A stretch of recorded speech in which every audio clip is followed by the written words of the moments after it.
প্রিয় দর্শক, নমস্কার, আদাব। সুনির্মল সেশনে আপনাদেরকে স্বাগত জানাচ্ছি। সৃজনশীল পদ্ধতির সিকিউ অংশের আলোচনা করতে করতে আমরা ধারাবাহিকভাবে চলে আসলাম 12তম পর্বে এবং সিকিউ সম্পর্কে এটিই আসলে শেষ পর্ব। এই পর্বে আমি আপনাদের সাথে আলোচনা করব গণিত, উচ্চতর গণিত ও হিসাব বিজ্ঞান বিষয়ে যে একটু পার্থক্য রয়েছে সেই বিষয়টি নিয়ে, এবং সেখানে থাকবে যে এর চিন্তা স্তর কেমন, এবার নম্বর বিভাজন কেমন হবে, প্রশ্ন করার সময় কি বিবেচনায় থাকতে হবে, এবং উত্তর প্রদান বা উত্তরের নম্বর প্রদানের শর্ত কি। মূলত অন্য পর্বগুলোয় যেভাবে অন্য সাবজেক্টের বিষয়গুলো ধীরে ধীরে আলোচনা করেছি, ঠিক একইভাবে এটি আমরা এক পর্বে শেষ করব। যেহেতু একটা আইডিয়া আপনাদের আছে, তাই আপনাদের বুঝতে খুব একটা অসুবিধা হবে না আশা করছি। তো চলুন আমরা জেনে নিই অন্য বিষয়গুলোয় আমাদের এই চিন্তন দক্ষতার কিন্তু 4টি স্তর পরিমাপ করা হতো: জ্ঞান, অনুধাবন, প্রয়োগ এবং উচ্চতর দক্ষতা।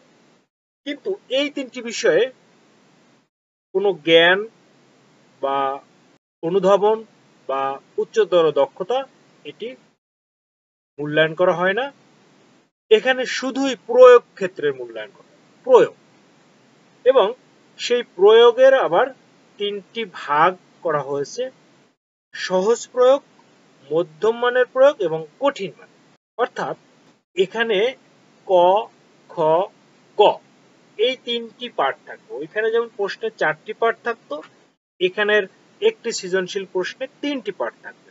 এবং 3টি পার্টের প্রথম পার্টটি একটু সহজ মানের হবে, দ্বিতীয় পার্টটি মধ্যম মানের, কাঠিন্যের দিক থেকে মধ্যম মানের হবে, এবং তৃতীয় ধাপটি হবে কঠিন। এবং 3টি হলো প্রয়োগ। এখানে কিন্তু কোনো জ্ঞান এই বিষয়টি নেই, এটি আপনাকে বুঝতে হবে বা মনে রাখতে হবে। এবং এই প্রতিটি অংশের জন্য বরাদ্দ, ক অংশের জন্য নম্বর বরাদ্দ 2 এবং খ অংশের জন্য 4, গ অংশের জন্য নম্বর বরাদ্দ 4। অর্থাৎ একটি প্রশ্নের মোট 10 মার্কস। অন্যগুলোয় যেমন 10 ছিল সর্বোচ্চ, সেটা 1, 2, 3 এবং 4, মোট 10। আর এখানে হলো 2, 4, 4, এই মোট 10 টাকা। বিষয়টা কিন্তু খুব সহজ, মানে মিলানো বা পার্থক্যটা খুব বোঝা যাচ্ছে সহজে। ওকে, তাহলে এখন এই যে প্রশ্নটি কিভাবে তাহলে করা হবে, ক অংশের কেমন প্রশ্ন হবে সেটি নিয়ে আমরা কথা বলি। ক অংশের জন্য যে প্রশ্নটি হলো সেটি হবে উদ্দীপক সংশ্লিষ্ট হতে পারে অথবা উদ্দীপক নির্ধারণী বিষয় বা অধ্যায় সংশ্লিষ্ট হতে হবে।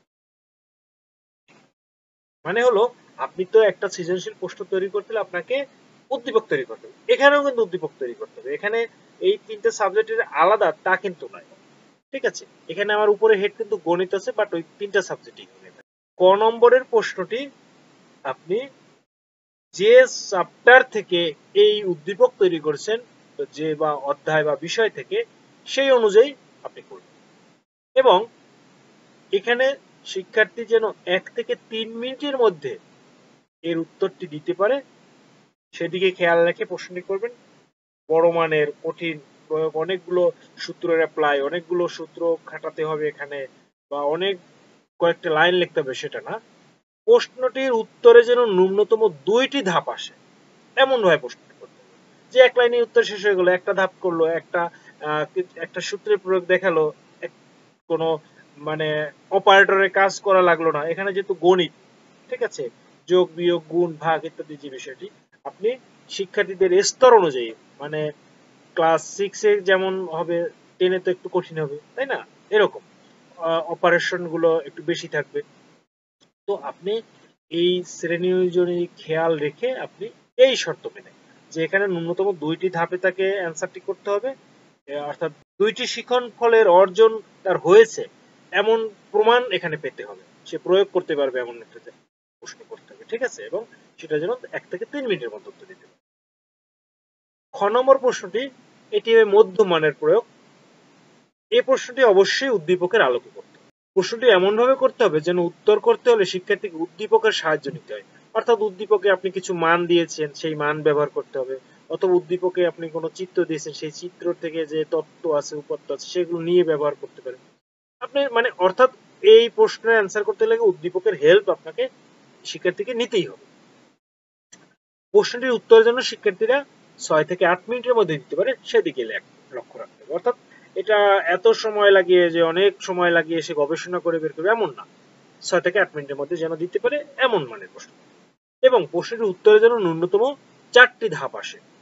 ওই যে বললাম, ধাপ বলতে বোঝানো হচ্ছে কাজ, প্রয়োগের ক্ষেত্র, অর্থাৎ সে কোনো অপারেশন করলো অথবা তার কোনো সূত্রের প্রয়োগ করলো, এভাবে। এখানে 4টি ধাপ মানে 4টি লাইন কিন্তু না, এটা আপনার বুঝতে হবে। এটা হলো শিখন ফল প্রয়োগ বা শিখন ফল অর্জন হয়েছে কিনা দেখার মতো 4টি। এরপরে গ নম্বর প্রশ্ন, এই প্রশ্নটি অবশ্যই উদ্দীপক সংশ্লিষ্ট হতে হবে, অর্থাৎ এই 3টি প্রশ্নের মধ্যে খ এবং গ অবশ্যই উদ্দীপক করতে হবে। প্রশ্নটির উত্তর করতে শিক্ষার্থীকে পুনরাবৃত্তি করতে না হয় সেদিকে লক্ষ্য রাখতে হবে। হ্যাঁ, এটি সবচেয়ে গুরুত্বপূর্ণ বিষয়, পুনরাবৃত্তি। অর্থাৎ খ অংশে যে অ্যান্সার করে আসছে, গ অংশের কাজ করতে যেন সে একই রকম কাজ তাকে না করতে হয়, একই কাজ করতে যেন না হয়, এটি হলো পুনরাবৃত্তি রোধ করা। প্রশ্নটির উত্তর যেন শিক্ষার্থীরা 9 থেকে 11 মিনিটের মধ্যে দিতে পারে সেদিকে লক্ষ্য রাখতে হবে এবং প্রশ্নটির উত্তরে যেন ন্যূনতম 4টি ধাপ আসে এমন ভাবে প্রশ্নটি করতে হবে। একই রকমের কথা আপনারা নিশ্চয়ই বুঝতে পেরেছেন। প্রিয় দর্শক, এবারে আসি আমরা নম্বর প্রদানের শর্ত। এইটি যখন আমরা বলবো তখন আপনি প্রশ্ন করার বিষয়টিও কিন্তু আরো ক্লিয়ার বুঝবেন। গণিত, উচ্চতর গণিতের প্রশ্নের উত্তর লেখার সময় পূর্ণ বাক্যের প্রয়োজনীয়তা কম। প্রশ্নের চাহিদা অনুযায়ী শিক্ষার্থীকে গাণিতিক ধাপগুলো সমাপ্ত করতে হবে। এটা তো নিশ্চয়ই বুঝতে পেরেছেন যে অন্য বিষয়, অর্থাৎ যেখানে ম্যাথমেটিক্যাল টার্ম নেই সেখানে কিন্তু বাক্য লিখতে হয়, লাইন লিখতে হয়, কিন্তু গণিতে কি এরকম তো লাইন নেই, এটা ধাপের পর ধাপ, একটা পর স্টেপ। অর্থাৎ আমরা যেমন সরল অঙ্ক আমরা জানি যে বদমাস আমরা সংক্ষেপে লেখার জন্য BODMAS, আপনারা নিশ্চয়ই জানেন এতে কি হয়। তো সেই ধারাবাহিকতা রক্ষা করে আগায়। ঠিক এরকম গণিতে একটার পর একটা স্টেপ, একটার অপারেশনের পর আরেকটা, আরেকটার পর আরেকটা, এইভাবে আগায়, তাই না? এভাবে করতে হবে। দাড়ি কমার সঠিকতার চেয়েও এখানে গুরুত্বপূর্ণ হচ্ছে 10 নম্বরের একটি প্রশ্নে একজন শিক্ষার্থীর 3টি অংশ, ক, খ, গ অংশ আর কি, এটা যৌক্তিকভাবে শেষ করতে পেরেছে কিনা সেটা দেখা। এই 3টি অংশের অর্থাৎ ক, খ, গ অংশের যে যে ধাপ পর্যন্ত শেষ করতে পারবে তার উপরেই সে নম্বর পাবে। অর্থাৎ ক অংশের জন্য যদি 2টি ধাপ, সেখানে যদি সে 1টি ধাপ শেষ করে তাহলে 1, আর 2টি ধাপ হলে 2 মার্কস। খ অংশে এরকম রয়েছে 4টি ধাপ, সে প্রতি ধাপের জন্য 1 মার্কস করে আমরা দিলে 4টি ধাপে 4 মার্ক, যতটুকু 1 ধাপ হলে 1 মার্কস। আসলে এই যে সৃজনশীলতার যে কেন এসেছিল সেই প্রশ্নের উত্তর কিন্তু আমরা এর আগে দিয়েছি, তাই না? একদম শুরুতে আলোচনা করেছি যে যে নম্বরে যথার্থতা। এর আগে আমরা একটা অঙ্ক করলে কি শেষ করলাম, একদম শেষে গিয়ে শুধু উত্তর লিখতে ভুল করলাম, অমনি 0 পেয়ে যেতাম, তাই না? তো সেখান থেকে বেরিয়ে এসে না, নতুন করে কি সিস্টেমটা এটা হলো যে আমি যতটুকু, আমি একটা প্রশ্নে 2টা সূত্রের প্রয়োগ আছে, আমি একটা সূত্র প্রয়োগ করে পর্যন্ত আগাতে পারলাম, পরেরটা জানি না বা পারি না, তাহলে ওইটুকু যে পারলাম তার মূল্যায়ন কি, আমি কি পেলাম? তাহলে ওইটুকুর জন্য যদি একটা ধাপ আমার শেষ হয় তাহলে 1 মার্কস পাবো, বা 2টা ধাপ হলে 2 মার্কস পাবো। এইভাবে আমাকে নাম্বার দেওয়া হবে, মানে আপনারা শিক্ষার্থীকে নাম্বার দিবেন, ঠিক আছে? এখানে সবচেয়ে গুরুত্বপূর্ণ যে জায়গাটা এই নম্বর দেওয়ার ক্ষেত্রে, যেটা আমরা প্রায়শই আসলে মনে রাখতে পারি না, সেটা হলো এই যে বোল্ড আকারে দিয়েছি, 1 ধাপের ভুলের জন্য অন্য ধাপের নম্বর কাটা যাবে না বা কোনো প্রভাব পড়বে না। প্রিয় দর্শক, একটু বোঝার চেষ্টা করুন, এটা সবচেয়ে গুরুত্বপূর্ণ। ধরে নেন আপনি একটা গণিতের কোনো একটা নাম খ নম্বর প্রশ্নের উত্তরে যোগ, বিয়োগ, গুণ, ভাগ, সূত্রে প্রয়োগ ইত্যাদি লিখে অ্যান্সার আসার কথা ছিল 5। অ্যান্সার আসার কথা ছিল 5, সে 5 আসলো। একজন শিক্ষার্থীর সেই 5 আসলো না, সে ভুল করে উত্তর হয়ে গেছে, কোনো একটা জায়গায় ভুল করেছে পরে, সেটা আপনি দেখতে পারবেন, কিন্তু ভুল করে উত্তর চলে আসে 4। এখন তৃতীয় প্রশ্নে অর্থাৎ গ নম্বরে দেখা যায় যদি এমন হয় যে ওই ক্ষয়ের যে অ্যান্সার আসছে সেটি ব্যবহার করতে হবে। অর্থাৎ খ নম্বরে যে রেজাল্টটি পেয়েছি 4, সেই 4 ব্যবহার করে গ নম্বরেরও কিছু কাজ করতে হবে। তাহলে দেখেন তো ঘটনাটা কি হয়, সে তো ক্ষয়ে ভুল করেছে, 4 রেজাল্ট আসছে। তাহলে ভুলের জন্য কি, আপনি যে ধাপে গিয়ে সে ভুল করেছে সেই ধাপে গিয়ে আটকে দিয়েছেন, আপনি নাম্বার দেননি।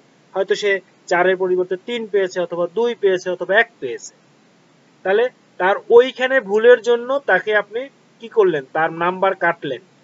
অর্থাৎ 4 এর পরিবর্তে সে 1 অথবা 2 অথবা 3 পেয়েছে, তাকে পানিশমেন্ট দিলেন। এখন ওই 4 সংখ্যাটি ব্যবহার করে, মানে 2 এর উত্তর ব্যবহার করে সে 3 এর সব ধাপ কিন্তু ঠিক মতো করে গেছে। তাহলে কি, মানে ওই মানটি বসিয়ে যে রেজাল্ট আসছে সেটা হয়ে এসেছে, তার যোগ বিয়োগ গুণ ভাগ সূত্রের প্রয়োগ সব ঠিক আছে। তাহলে এবার কি করতে হবে, তাকে কি 4 এর জন্য সেই যে গ নম্বরে মার্কস দিবেন কি দিবেন না, এটি হলো আপনার জায়গায়। অবশ্যই তাকে মার্কস দিতে হবে। এক্ষেত্রে কিন্তু ধরে নেন সঠিক উত্তর ব্যবহার করলে গ নম্বরের রেজাল্ট হতো 10, কিন্তু সে তো ভুল সংখ্যা ব্যবহার করেছে, 5 এর পরিবর্তে 4 ব্যবহার করেছে। তাহলে রেজাল্ট তো এবার 10 হবে না, এবার নিশ্চয়ই 10 এর ছাড়া অন্য কিছু হবে। এটা বেশি কম যাই হোক, আপনাকে বোঝার খাতিরে বলছি, ঠিক আছে? কিন্তু সে সব ধাপ সুন্দরভাবে করছে, সব সূত্র প্রয়োগ হয়েছে, শুধু মানের বসানোর জায়গাটায় 4 বসিয়েছে, যেহেতু সে আগে 4 পেয়েছিল ভুল করে।